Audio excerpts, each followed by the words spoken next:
Hey world, welcome to the Whole Well channel. This is You Know Whole Well, and today we're going to be talking about how you know whole well you're grocery shopping wrong AF. So first we're going to talk about the two different ways that you can go shopping when you go grocery shopping. A lot of people go with a menu in mind, and some people go and buy what's on sale. What do I think is better? I think that grocery shopping and getting sale items is best depending on when you plan on using it and what kind of equipment you have in your house. For example, a deep freezer or something like that. How much space you have to be able to store products. The reason why I feel like that's the case is because when you go shopping with a menu in mind, unless it's for like a special occasion like a holiday, Christmas, Thanksgiving, something like that, then you tend to buy whatever they have versus finding the best price. So you're going to end up, when you go with a menu in mind, you're going to end up spending more than you would if you're just going to the grocery store and picking up what's on sale. One of the things that you need to pay attention to when you're doing your grocery shopping is the nutrition facts, especially if you get a lot of prepackaged or canned foods, stuff like that. First of all, let's take a step back.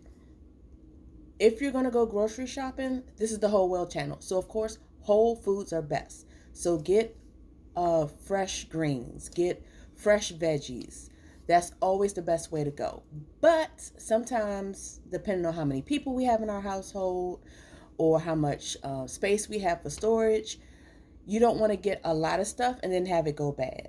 So if you're going to be getting maybe a little bit at a time, if you have more availability to be able to get back and forth to the grocery store, then definitely smaller purchases and definitely whole foods. But, life doesn't always work out that way. So, if you're not going to get whole foods, if you're going to get prepackaged, then definitely check out the nutrition facts. Some of the things that you need to look out for a health basis is serving size. Now, the nutrition facts is going to tell you how much of percentage wise, how much of something is in that package, but don't mistake what you see for only what it has in it. Because even though it says it has 20% of the salt or sodium that you need for the day, if you're eating a 2,400 calorie diet, if you look at the serving size, it might say that there's 4 serving sizes per that package. If that's the case, then let's say you eat the whole package. That means you're actually eating 80% of the sodium for your daily allowance of how much you're supposed to intake. Big difference. So definitely pay attention to the serving size. We just spoke about sodium. That's a really, really, really important, critical part of looking at the nutrition facts. A lot of products have a lot of sodium, especially canned foods. Try to stay away as much as possible from canned foods. Now, they do have some cans that say reduced sodium or that have less sodium in it. Those are great, but definitely pay attention to how much sodium is in your nutrition facts. So a little tip, like if you were to say get a can of green beans, don't use the juice that comes in the can. Don't use the fluid, the liquid. It's usually water, but don't use it. That's where most of the sodium is going to be. And definitely rinse the veggies before you cook them. So strain them, dump that water out, and then rinse it. Dump that water out, and then proceed to cook. That'll alleviate a lot of the sodium that you're intaking. Now, it's still going to have some sodium absorbed by the veggies, but it's definitely better than drinking salt water. You know what I mean? Next, look for the fat. Saturated fat and trans fat. Both are horrible. Try to keep it to a minimum. Sugars are definitely important also. So let's say you're diabetic and you're trying to reduce your sugar intake. Keep in mind also that it's good to check out how many carbs are in it, because when you eat carbohydrates, it turns into sugar in your body. So if you think that because maybe a product only has 10 or 15% of your intake for the day, but the carbohydrates is maybe at 50%, just keep that in mind, that all those carbohydrates are going to be turned by your body into sugars. So you're not really helping yourself, you're kind of hindering yourself. So those are all important stuff to make sure you look for. Now, when you're getting like proteins and stuff like that, I know a lot of people see a lot of labels like GMO, organic, all natural, maybe NAE or ABF. I'm going to tell you which is which and what to look for. All of those categories are regulated by the USDA. So, for the most part, if there's a product that you're getting that has that are GMO products, which are genetically modified organisms, then they should be labeled. Should be. So what exactly is GMO, and what's the whole fuss about GMO? So GMOs are, like I said, genetically modified organisms, which means that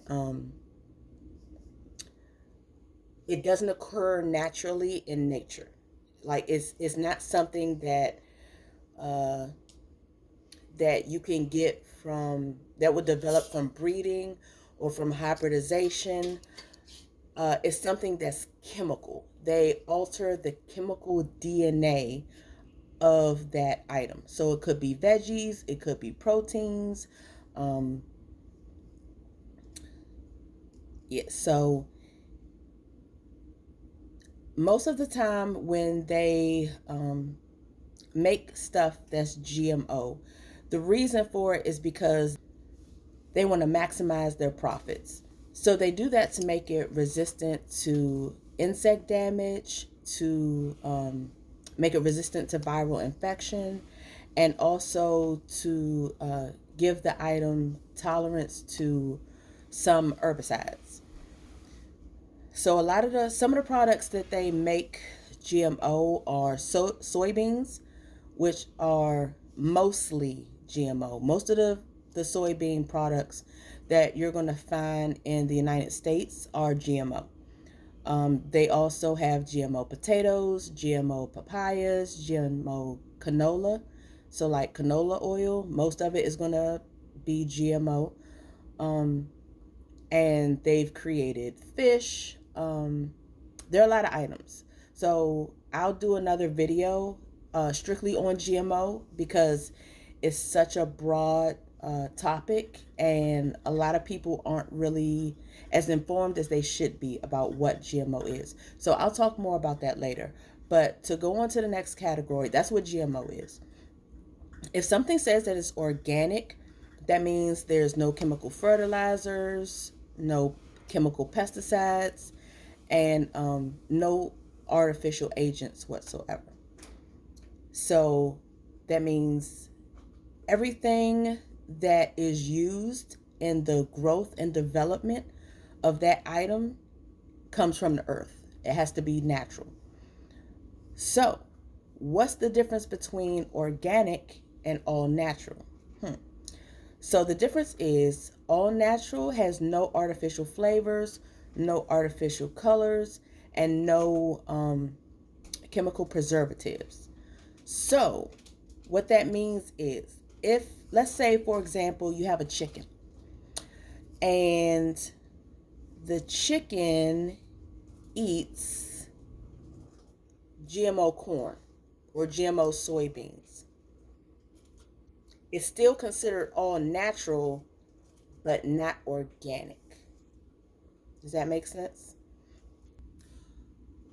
Or, for example, if there's a plant, let's say green beans, if you have green beans that are no artificial colors, no artificial flavors, no chemical preservatives, but they were grown using chemical pesticides, that would be the difference between organic and all natural.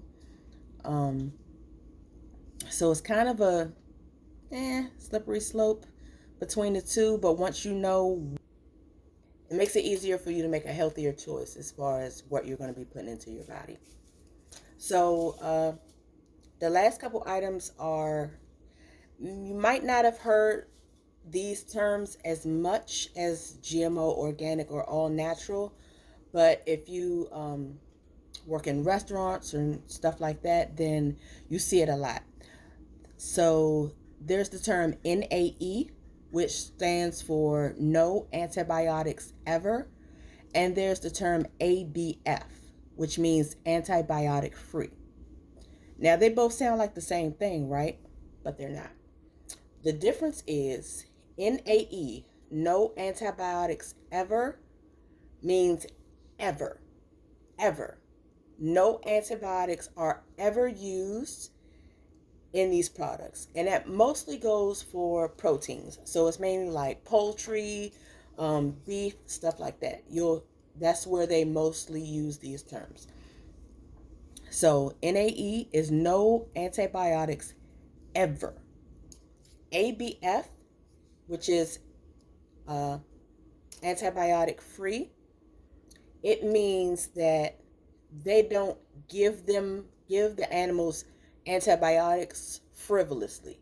So a lot of times farms will just from birth give these animals antibiotics as a preventive measure so that they don't get sick. So it's kind of like if let's say you're an older person and your doctor may tell you to take half of an aspirin every day as a preventive measure for a heart attack. It's kind of the same way. So if I'm a regular healthy adult and I don't have any issues with my health, I wouldn't go around taking Motrin every day as a preventative um, remedy for something that I haven't acquired yet or uh, don't see a need to. You're basically just over medicating yourself. So it's kind of the same thing. ABF um, means that they don't do that. They don't just give them drugs, specifically antibiotics, just because as a preventive measure. But they do give the animals antibiotics if they get sick or if they acquire some kind of illness. NAE, it doesn't matter if they're sick. It doesn't matter if they have some kind of illness. They do not give the animals antibiotics.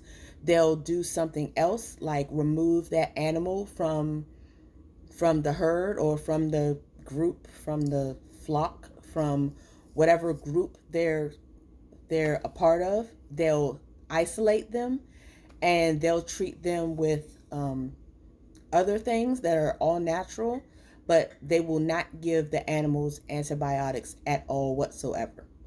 So yeah, it sounds like it's the same thing, but it's completely different.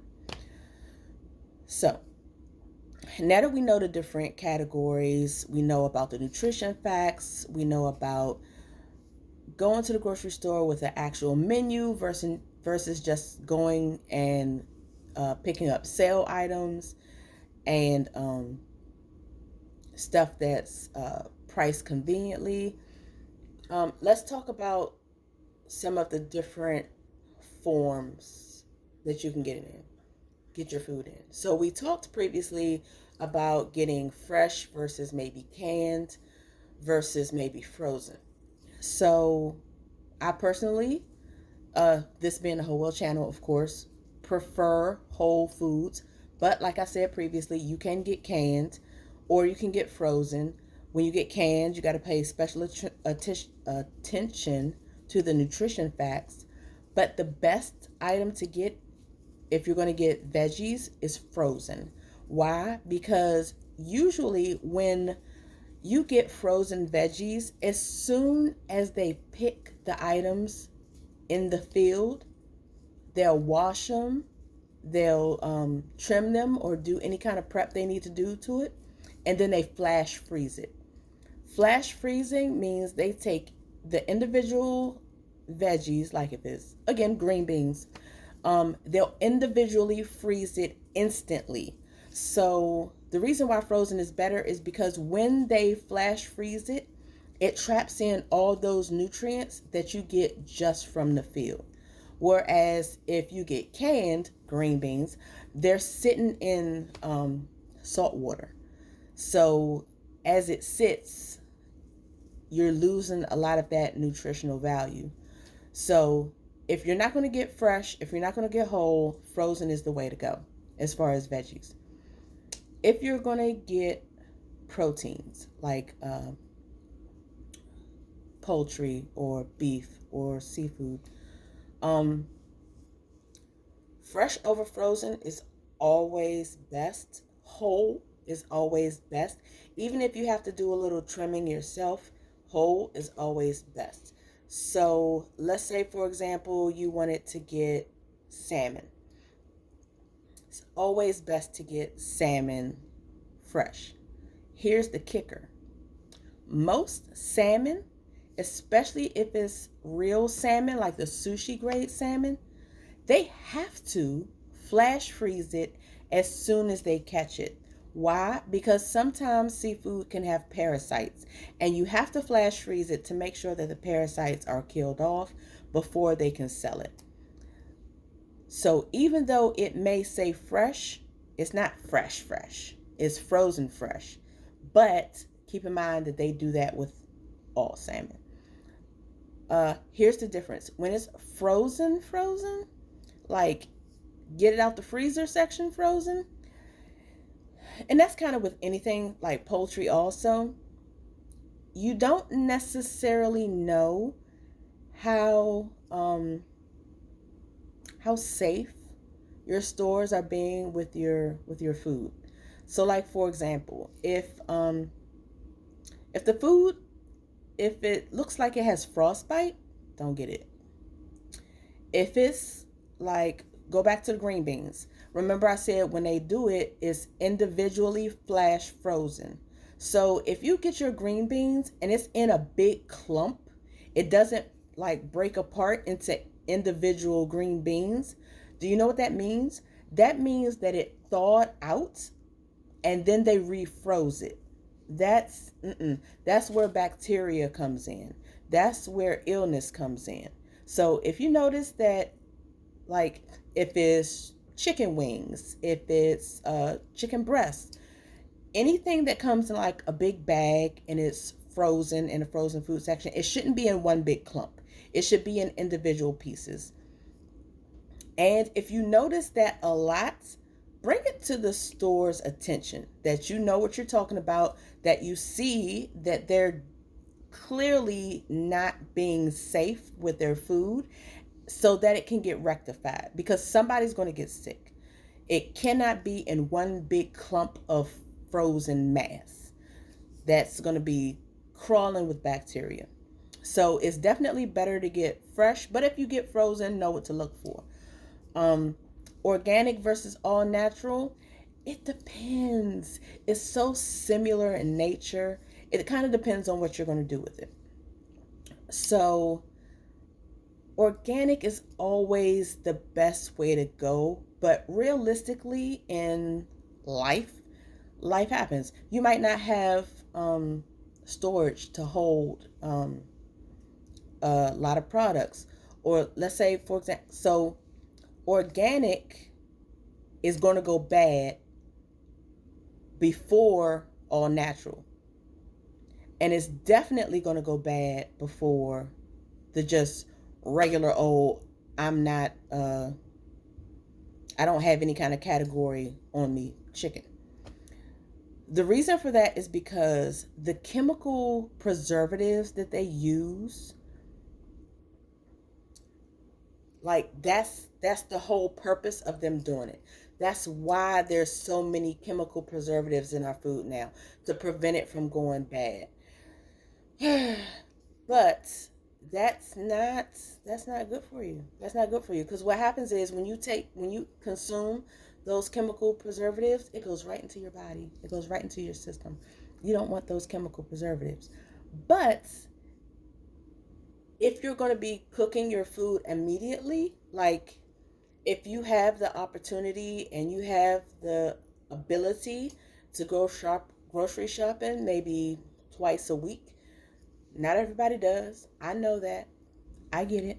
I'm just saying, if you do have the ability, then organic is definitely the way to go, because you can use it up more readily.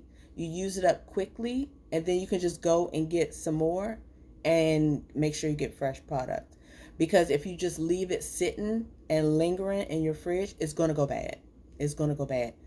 Again, why? Because there's no chemical preservatives in it. So life has a natural cycle. Stuff isn't meant to stay fresh for a month in your refrigerator. It's just not. That's just not natural. So if you have the opportunity, if you have the ability, organic is the way to go. If not, all natural is a great other option if you want to keep the chemicals to a minimum. Last but not least, processed versus whole. Already told y'all whole is already the way to go. But if you're going to get processed, make sure you check out the nutrition facts. Absolutely important. I understand convenience, easy. Everybody don't have time to cook. Here's the thing. You're only going to be as healthy as you're committed to being. So, for example, instead of getting a bunch of processed foods, secure one day to say, I'm going to go to the grocery store. I'm going to cook off these meals. I'm going to buy some containers. I'm going to pre-package my own containers and put them in the freezer. Make sure you date them and label them. You got to date them and label them. You can't have stuff in your freezer and you don't know how long it's been there and don't know what it is. Put them in container, like make meals. Make yourself your own meals. Pre-packaged. All you got to do, pull it out the freezer, throw it in the microwave. There you go. It's better than getting all the sodium and stuff that you get out of processed foods, and fat. They have a lot of fat in them. So I think that's it for today. Make sure you like, share, subscribe. Let me know in the comments how you feel about the content today, and if there's anything else you want to talk about. And I'll see y'all next time.